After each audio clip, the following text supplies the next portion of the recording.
Hi everyone. So in this video, we want to talk about what we call integrating quotes. So you need to use quotes in your project, and we're going to talk about how we put those in because a lot of times students just kind of grab an entire quote, an entire sentence, and kind of just stick it in there. But that's not very elegant. And what we want to do instead is use the quotes in such a way that they fit in with our own writing, and that means sometimes altering the quotes in some ways. It means that we don't necessarily have to use the entire sentence. And so let's talk about how it is that we can actually do that. So let's look at this first example that I have here. I have the quote that Tan says here. The original sentence that she has is, I was saying things like the intersection of memory upon imagination, and there is an aspect of my fiction that relates to thus and thus, a speech filled with carefully wrought grammatical phrases, burdened, it suddenly seemed to me, with nominalized forms, past perfect tenses, and conditional phrases. It's a long sentence, right? And we may not necessarily need all of that information. Okay, and so what we want to do instead is we want to say, wait, how can I bring out just the parts that I need? And so look at what I've done here. I say I can identify what the language Tan describes as filled with carefully wrought grammatical phrases, burden it suddenly seemed to me with nominalized forms, past perfect tenses, conditional phrases, because that is the kind of language I used even when I was very young. So notice how I just pulled out that little part in the middle, and that's perfectly fine. I'm allowed to do that. There's nothing wrong with being able to, with just pulling out portions of it. But notice when I do that, that the sentence reads as if there were not quotation marks there. What I wrote fits in with what Tan wrote. The language she describes as filled with, right? And so notice that those sentences mesh together. The part that I wrote and the part that Tan wrote fit together. If I did not have the quotation marks there, you wouldn't be able to tell where my words end and Tan's words begin. And that's a good thing. We have to have the quotation marks there, but you see that they go through very smoothly. The language Tan describes is filled with carefully wrought. Oh, see how that fits in. Those past perfect tenses and conditional phrases, because that is, see how that fits in together. So keep in mind, you can pull out just portions of a sentence, but you want to weave that in with your language so that there isn't something that makes it doesn't feel like there's this clear break between the two. They have to fit in together grammatically. Now, maybe I want to even cut this down even further because it is still is rather long. So look at what I've done in the second one. I can identify what the language Tan describes as filled with carefully wrought grammatical phrases, burdened with nominalized forms, past perfect tenses, conditional phrases, because that is the kind of language I used even when I was very young. Notice what I've done here.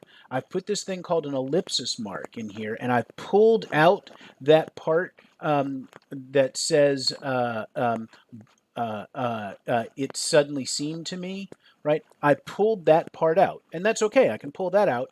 I just need to tell you that I pulled something out of the middle, right? So I just drop that out, and that's what the ellipsis mark does. It says, I pulled some of this stuff out of the middle. We don't really need that for what I was talking about, so I pulled it out, and that's going to make things a lot cleaner. So just watch out for that. You can pull things out if you want. You just need to tell us, hey, I took something out here. Okay, you can drop stuff. You don't need an ellipsis mark at the beginning or the end because we fit that in and we can recognize, oh, that's not the whole sentence. I know there was some other stuff in there. Here, when I pulled this out of the middle, it's hard to tell that there was something left out. If I didn't put that in there, you wouldn't understand that I pulled something out. So I need something in there to tell you that I pulled something out. Let's look at the next one. My mother's English almost had an effect of limiting my possibilities in life as well. Okay, and look what I've done here. Tan writes about how her mother's English almost had an effect on limiting, and look what I did here. I took out the my and put Tan's, right? Because I'm talking about Tan. Tan writes about how her mother's English almost had an effect on limiting Tan's possibilities in life as well, but my experiences were very different. And so, again, what I've done is I've said, look, in her original text, she said my, but that doesn't make sense with what I'm trying to do, right? Because I'm talking about what Tan is saying. And if I put the my in there, that's going to be confusing. Who's the my that you're referring to? Are you referring to yourself? You're referring to tan? I'm not sure what's going on. So I cleared that up by putting tans here in brackets. And brackets are what we use when we add something into the sentence. So I put that in brackets so that you understand that's not part of the original. Okay, that wasn't there in the original. I've added it, and I've told everybody that I've added that because realize that the quotation marks say this is exactly what was said, with the exception, right, that I added this thing in here, and I'm being very clear that that I added this because I put it in brackets, and that makes it a lot clearer because I say Tan writes about how they had an effect on limiting Tan's possibilities. Again, if I put the my in there, that'd be confusing, so I changed that. So again, that's another way that we kind of integrate this in. If I just put the my in there, those two, what I wrote and what Tan wrote, wouldn't fit together very well, and that would be very confusing for us. Let's look at the next example. The original quote says, I know this for a fact because when I was growing up, my mother's limited English limited my perception of her. Okay? And I say, Tan says that, and I wanted to get rid of this first part because that doesn't really fit in with what I'm trying to say here. So I say, Tan says that when I was growing up, my mother's limited English limited my perception of her.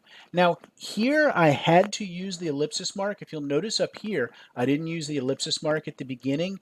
That's because what I put here, you know that this is not complete. Filled with carefully wrought grammatical phrases. I mean, what was filled, right? It's very clear that I've dropped something out here. Here, it's not clear that I dropped something out. This sentence would make grammatical sense. When I was growing up, my mother's limited English limited my perception of her, right? That could have been the sentence. It isn't. There's this other part in here that I dropped out.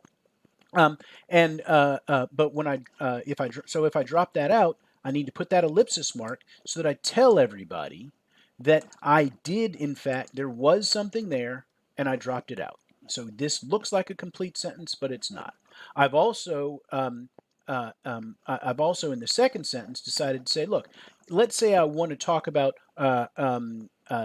Tan in the third person. I can say when she was growing up, her mother's limited English limited her perception of her mother, right? And so I'm able to do like I did up here and put her in the third person. So I can do either one if I want, right? Sometimes it might make some sense. In this case, Tan says that when I was growing up, my mother's limited English limited my perception of her. And in this one, I've decided to put it in the third person, right? Say when she was growing up, her mother's English limited her perception of her mother, right? And so either one is going to be fine. But again, if I'm going to add something in, I put it in brackets. When I've taken something out, and I need to tell everybody that I took something out, I need to put in this ellipsis mark. So again, there are ways that we can change our quotes around. That's an important thing to keep in mind. There is this sense that, again, we understand quotes are there to say that everything is exactly as it was said, right? But these brackets and ellipsis marks that we use show us, oh, wait, here are the exceptions, right? And we are telling everybody, we're being very clear when we put these brackets and we put these ellipsis mark, we're very clear, I have altered this quote, but here is how I have altered the quote. So that's what they're for, to make sure that everybody understands exactly how you have altered the quote so that they aren't thinking, wait, did you misquote it? Did you say something incorrect? No, everything here is exactly as it was said, except for these places where I'm using either brackets or ellipsis marks. So keep all that in mind as you are trying to use quotes in your actual assignment.